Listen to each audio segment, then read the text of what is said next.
little bit of different scenery around here at the shop nowadays. Dude, big time. I am very excited for this. I can't stress, I love 2-strokes, I love 4-strokes, but I also love e-bikes, pretty much. If it's a 2-wheel motorcycle with some type of engine in it, I'm all about it. I know you've gotten a lot more seat time on these Stark Vargs than I have, but from the little time I have gotten, I was really impressed and I was really excited with the potential that I felt in the motorcycle in terms of tuning the chassis. I know that's your personal bike, which you recently picked up. I know you've been getting a lot of seat time on the demo bike as well. What's been your initial impressions and thoughts on the Stark Varg? The Stark is pretty unreal. Like, if you haven't ridden one, my best advice to someone who hasn't is go and ride one, whether you like it or not. It's almost hard to put into words at times, because if I had to describe it in one word, it'd just be like unreal. Like, at times, like the way this bike tracks and almost hovers over the ground is quite simply amazing. And having instantaneous power, torque, pretty much unlimited power. I mean, this is a 60, that gray one is an 80.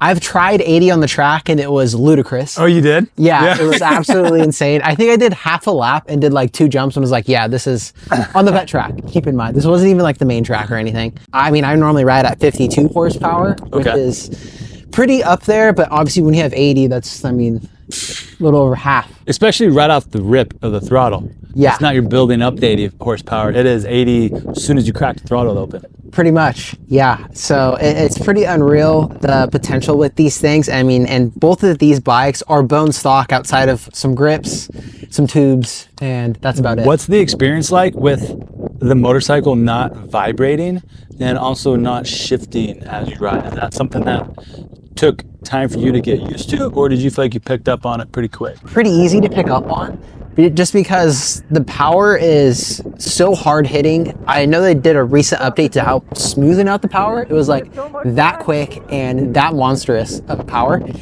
So I'm really excited to see what the new update did. But as far as shifting, like, it took no time to adjust to. It's just like it's point, aim, and shoot is the basic, most simplest way I can explain it. Very good description. It is. Yeah, and it's just so much fun. You look where you want to go and you just twist the throttle and you just go until you want to hit the brakes. And both of these are the handbrake, which is really neat.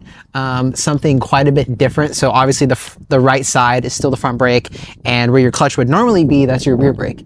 So that was probably the biggest thing to get used to. I'm not a huge clutch guy, so I wasn't like grabbing it unintentionally, but I kept putting my right foot out to go touch that brake pedal while I'm braking with my left hand. Yeah. I was guilty of the same thing the one time I did get to ride one of these. Yeah. So I mean, after having close to, I'd say, 4 or 5 hours on one, I still do it like every other turn. Really? Yeah. So it's a habit that hasn't been broken yet. Hopefully I break it soon, but it's going to be hard juggling riding this thing and then riding a gas bike quite often. Yeah, I could see that. One thing that really stood out to me was the time I got to ride this was at Paris during the Veterans MX day. And the track was pretty dry and dusty. It was towards the end of the day. And what I found was certain corners where I didn't want to shift down to second, because I felt like if I exited in second, I'd quickly have to shift to third. But if I took the corner in third, I'd have to use the clutch a lot. This bike you don't have to pick the gear. I feel like in those type of cornering situations, this was such an advantage, because now I was not worried about which gear I'm going to go in. I just know as I exit, I'm going to be in the perfect gear. I don't have to worry about where I'm going to time my shift, because that specific corner had some bumps coming right out of it, right as you exited. So it'd make it really hard to rip it in second and then shift up right away to third to grab the meat of the power. Yep. When I did that same corner on this, I was like, wow, this is like cheating. One, I'm not worried about shifting. I'm not trying to pull the clutch in. It was just roll around the corner with good roll speed and then exit and hit the throttle as soon as you can, and then manage the throttle as you go over the bumps. That stood out to me a lot, and I was like, man, my corner speed and confidence there was going to improve a lot. Very well said. I like your explanation and breakdown of picking out one turn or rut on the track and going back to back between your ice bike or internal combustion engine bike and the Stark Varg. Well, we've been very fortunate to see the rep Justin and Ryan Ritter out at the track numerous times, and we've got to build up a little bit of a rapport with them. We informed them that Anthony recently got his own Stark here, and that we were going to start developing some JBI suspension settings for his bike. with that in mind, they were really nice and they offered us their demo bike, which is the silver one here, as our benchmark. So this is going to stay stock with all the stock suspension, and we're going to be revalving and modifying Anthony's bike.